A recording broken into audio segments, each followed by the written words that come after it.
Keerthy Suresh shocking decision అయితే తీసుకుంది. ఆ డెసిషన్ ఏంటో తెలుసుకునే ముందు ఎవరైతే మన ఛానల్ కొత్తవారు చూస్తున్నారో తప్పకుండా ఛానల్ సబ్స్క్రైబ్ అయితే చేసుకొని వీడియోని లైక్ చేయండి. సో ఇక టాపిక్లోకి వెళ్ళిపోదాం.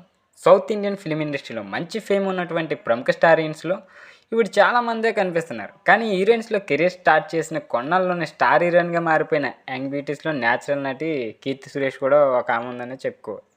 సో ఈ హీరోయిన్ పలు సినిమాల్లో చేసినప్పటికీ ప్రస్తుతం అంతగా రాణించడం లేదు. తెలుగు సహా తన సొంత ఇండస్ట్రీ తమిళంలో కూడా గడ్డుకాలమే ఎదురైందనే చెప్పొచ్చు. దీనితో ఈ డల్ మూమెంట్ కీర్తి సురేష్ దానికి మించి హ్యాపీ మూమెంట్గా అయితే మార్చేసుకుందని చెప్పాలి. రీసెంట్గా తన ప్రేమ కథని అనౌన్స్ చేసి అందరికీ షాక్ ఇచ్చింది. తన చిన్ననాటి మిత్రుడు యాంటోనీ థర్టీని పరిచయం చేస్తూ తమ ఇద్దరి నడుమ ఎప్పటి నుంచో ప్రేమాయణం నడుస్తున్నట్టు అయితే అందరికీ ట్విస్ట్ ఇచ్చేసింది. సో పాప అక్కడ నుంచి పెద్దగా ఆలస్యం చేయకుండానే కీర్తి సురేష్ పెళ్లికి సిద్ధం అయిపోయింది. ఆ వార్తలు ఇలా వచ్చే లేదా కేవలం రెండు నెలల రోజుల్లోనే పెళ్ళి అయితే చేసేసుకుంది. డిసెంబర్లోనే తన భర్త యాంటోనీ థర్టీని గోవాలో ఘనంగా 2 సాంప్రదాయాల ప్రకారం పెళ్ళిళ్ళు అయితే చేసుకున్నారు. ముందుగా హిందూ సాంప్రదాయంలో, ఆ తర్వాత క్రిస్టియన్ పద్ధతులు అయితే వివాహం చేసుకున్నారు.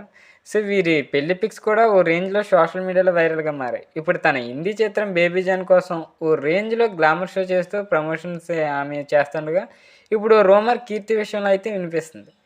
ఇప్పుడు కీర్తి సురేష్ అయితే షాకింగ్ డెసిషన్ తీసుకున్నట్టయితే వినిపిస్తుంది. అదేంటంటే కీర్తి సురేష్ ఇకపై సినిమాలకు దూరంగా ఉండబోదంట.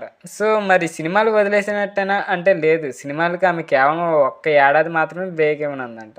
మరి ఇదంతా ఎందుకంటే తన భర్త కోసమే అంట.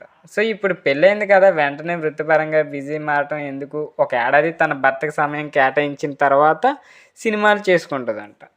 మరి దీంతో ఏడాది వరకు కీర్తి సురేష్ నుంచి ఏ కొత్త సినిమా ఉండకపోవచ్చు అనే చెప్పాలి. ఇప్పుడైతే తను కేవలం బేబీ జాన్లోనే బిజీగా ఉండగా ఈ సినిమా డిసెంబర్ 25న గ్రాండ్గా రిలీజ్ అవబోతుంది. మరి ఈ సినిమా అయినా తను హిట్ కావాలని అయితే, మరీ ముఖ్యంగా హిందీ పరిశ్రమలో మొదటి సినిమా కావడంతో డెబ్యూ సినిమా హిట్గా అందుకోవాలని అయితే చూస్తుంది. మరి చూడాలి తను కోరుకుని హిట్ దొరుకుతుందో లేదా అనేది. ఇది ఇవాల్టి అప్డేట్ రీల్ ఫండ్లో. వీడియో నచ్చినట్లయితే తప్పకుండా లైక్ చేయండి. ఇలాంటి స్టోరీస్ కోసం మన ఛానల్ తప్పకుండా సబ్స్క్రైబ్ అయితే చేసుకోండి.